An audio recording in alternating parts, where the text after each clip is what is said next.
দেখুন, যদি শত্রু আপনার থেকে বেশি শক্তিশালী হয় তবে তাকে সরাসরি অন্ধের মতো আক্রমণ করা উচিত নয়, কারণ এতে আপনার অস্ত্র ভোতা হয়ে যেতে পারে, আপনার এনার্জি শেষ হয়ে যাবে। কিন্তু জয়ের আসল মন্ত্র হলো যে শত্রু সেই জায়গায় আঘাত করা যেখানে সে সব থেকে বেশি ব্যথা পায়, আর সেই ব্যথার ওপর বারবার চাপ দিতে হবে। তবেই সে কাঁদবে, চিৎকার করবে এবং শেষমেশ আত্মসমর্পণ করবে।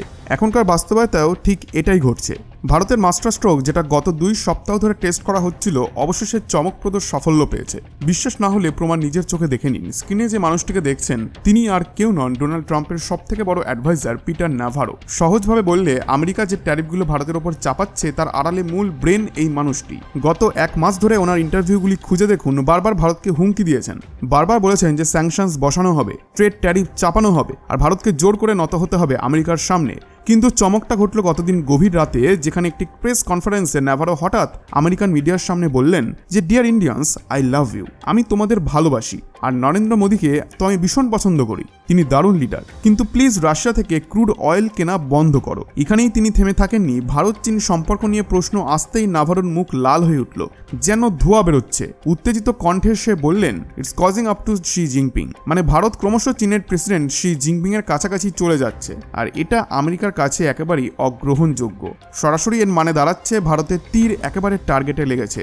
আমেরিকার ভেতরে আতঙ্ক ছড়িয়ে পড়েছে যে ভারত চীন মৈত্রী তাদের দীর্ঘমেয়াদী কন্টেন্ট স্ট্র্যাটেজিকেই ভেঙে দেবে। কারণ একথা পরিষ্কার, আমেরিকার যত বড়ই প্ল্যান থাকুক, কিন্তু চীনকে আটকে রাখা ভারতের সাপোর্ট ছাড়া একেবারেই সম্ভব নয়। ইতিহাসে যেমন দ্বিতীয় বিশ্বযুদ্ধের সময় নাজিদের মতো শক্তিশালী শত্রুকে হারানোর জন্য আমেরিকাকে ইউরোপের বড় শক্তিগুলির হাত ধরতে হয়েছিল, তেমনই আজ চীনকে রুখতে তাদের ভারতের সহযোগিতা লাগবেই। তারপর এলো সোভিয়েত ইউনিয়ন। সোভিয়েত শক্তি ছিল আমেরিকার সমান, কিন্তু তখন ইউরোপে একক কোনো দেশ এতটা শক্তিশালী ছিল না যে আমেরিকার পাশে দাঁড়িয়ে সোভিয়েতকে কাঁপিয়ে দিতে পারে। তাই আমেরিকা কি করলো, ইউরোপের সব বড় দেশকে এক ছাতার নিচে জড়ো করলো, তৈরি করলো ইউরোপিয়ান ইউনিয়ন, আর তারপর জন্ম দিল নাটোর। মানে এটা ক্লিয়ার যে শক্তি ভাঙলে হার, কিন্তু এক করলে সেটা হবে জয়। এখন নতুন চ্যালেঞ্জ এসেছে, সেটি হচ্ছে চায়না। এশিয়াতে এমন কোনো দেশ নেই যে একা চীনের সামনে দাঁড়াতে পারে। শুধুমাত্র ইন্ডিয়াই সেই শক্তি যে আমেরিকার সঙ্গে হাত মিলিয়ে চীনকে চ্যালেঞ্জ করতে পারে। কিন্তু আমেরিকার ভুল কৌশল, বিশেষ করে ট্রাম্পের বিগত 6-7 মাসের বাজে চালবাজি, ভারতকে উল্টো বাধ্য করছে চীনের দিকে একটু একটু করে ঝুঁকতে।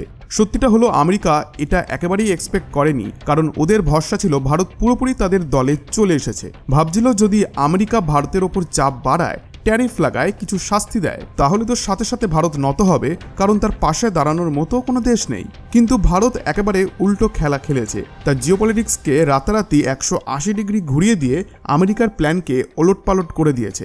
এখন আমেরিকা 50% নয় 75% ট্যারিফ চাপালেও ভারতের কিছুই বিগড়বে না, বরং ভারতের ইকোনমি তার নিজের গতিতেই এগিয়ে চলবে। এই কারণেই পিটার নাভারো আর তার বস ট্রাম্প দুজনেই ক্ষেপে উঠেছে।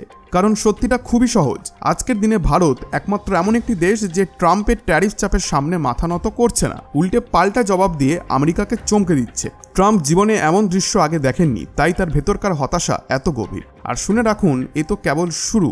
সামনে যখন শি জিনপিং আর পিএম মোদির বৈঠক বসবে, তখন আপনি দেখবেন যে ওয়াশিংটনের পাওয়ার করিডোরে কিভাবে ধোঁয়া বেরোচ্ছে। সেই ঐতিহাসিক মেলডাউনের প্রতিটি রিয়াকশন আমি আপনাদের দেখাবো এখানেই। বন্ধুরা, আজকের পরিস্থিতি আমাদের একটা বড় সত্যি মনে করিয়ে দিচ্ছে যে ইন্টারন্যাশনাল রাজনীতিতে no permanent friend, no permanent enemy. এখানে শুধু পার্মানেন্ট ইন্টারেস্টই সত্যি। আমেরিকা ভেবেছিল ভারত তাদের পাশ কাটাতে পারবে না, কিন্তু ভারত প্রমাণ করেছে যে এখন আর কারো জুনিয়র পার্টনার সে নয়, বরং একেবারে নিজের শর্তে খেলে।